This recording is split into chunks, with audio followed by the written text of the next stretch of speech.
The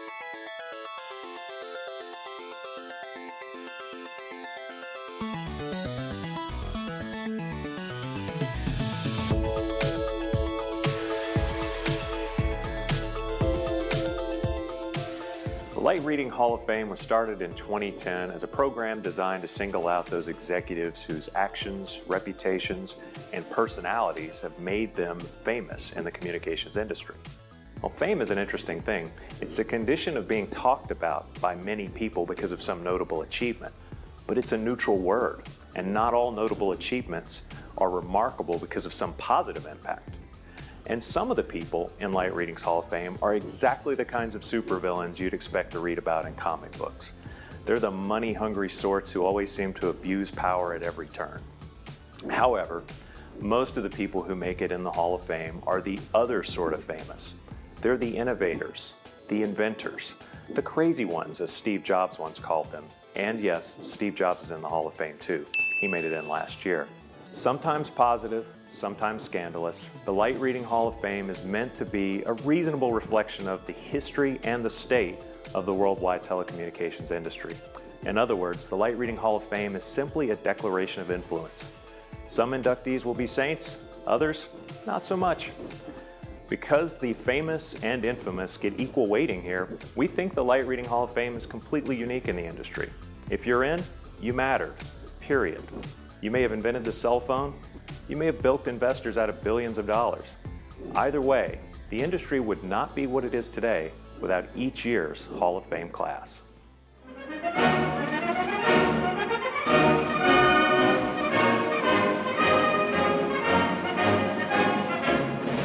Irwin Jacobs is in the Hall of Fame to recognize Qualcomm as one of the kingpins of the wireless industry, as one of the companies that really made it big back with CDMA, and they're still big today.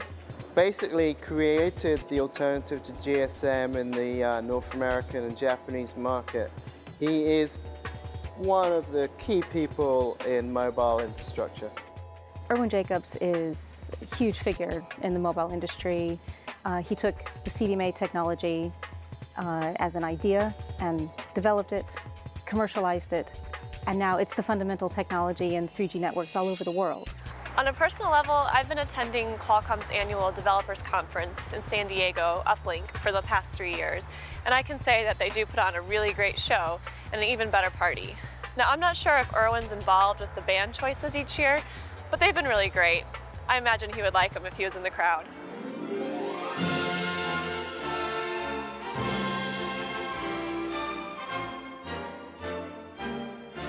Charles Cow did the foundational research behind pretty much all of fiber optical communications. In 1966, he published a paper called Dielectric Fiber Surface Waveguides for Optical Frequencies. It's very well known.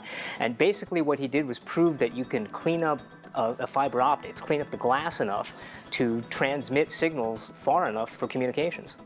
I think if you look at Charles Cow's career, it just goes to show that, you know, one person in a very focused company that's, you know, not in a real hotbed. He wasn't in Tokyo, he wasn't in the Valley.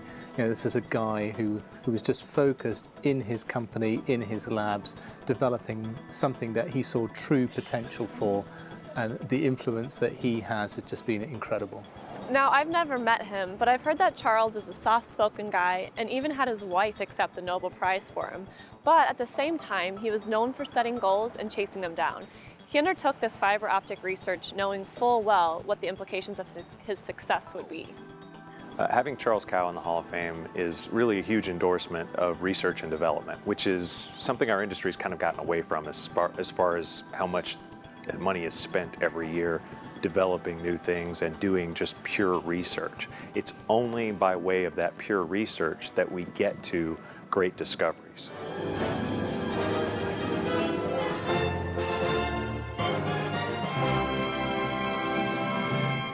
Jack Grubman belongs in the Hall of Fame because our Hall of Fame celebrates the infamous as well as the famous. And Jack Grubman is emblematic of a lot of the excesses of Wall Street during the dot-com era and by extension during the optical bubble that kind of gave birth to light reading.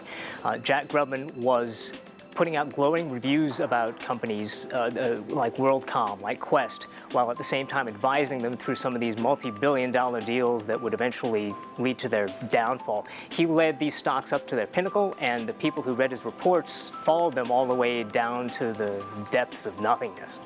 Well, light reading, we tend to gravitate to both the angels and the demons, and obviously, he fits into that demon category, so we got to give him some love too. So I've known Jack since the late 80s, back before telecom was cool, when he was a Wall Street analyst and I was at Telephony Magazine. This was before the internet took off, but I hosted a roundtable of New York analysts talking about telecom issues. And I got to ask the questions and later transcribe the tape of the interview. And even the transcription of that tape, where it slowed way down, Jack talked so fast you could barely write down what he was saying, because he was that smart. Jack Grubman. I can tell you a story about Jack Grubman. The other week we went to breakfast and then we went to lunch and he salad and the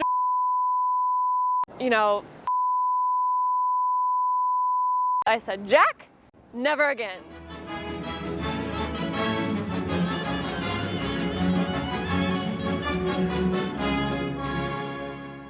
Mark has been at the forefront of pushing and driving new technologies within an operator, such as the FiOS project or the transition from 10 gig to 100 gig networking. And that's why we like him in the Hall of Fame. I would hope that other people, other executives would learn from Mark WeggLeitner that it's okay to talk to the press and it's okay to be open about your plans and to discuss them fairly freely. I mean, I don't think he ever gave away massive trade secrets, but he was very willing to be interviewed and willing to talk tech details and willing to let us come tour the Waltham labs and see what they were up to. And that was something I really grew to appreciate. Well, he helped bring fiber to the home to the forefront, and that obviously changed the landscape for the telecommunications industry, but you also look at cable, and without FiOS coming in as big as it did, I don't know if we'd have DOCSIS 3.0 rolled out as rapidly as we can, because we know that cable doesn't really move that fast unless you're jabbing it right in the eye.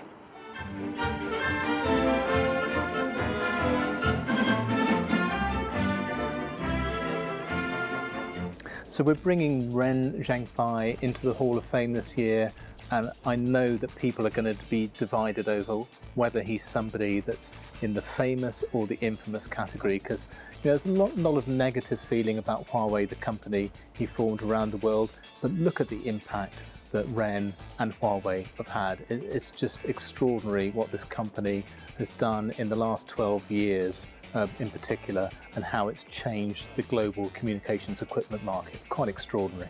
It says how important Huawei is in the grand scheme of things right now, despite some problems with the US government and other governments. They're just a massive, massive player.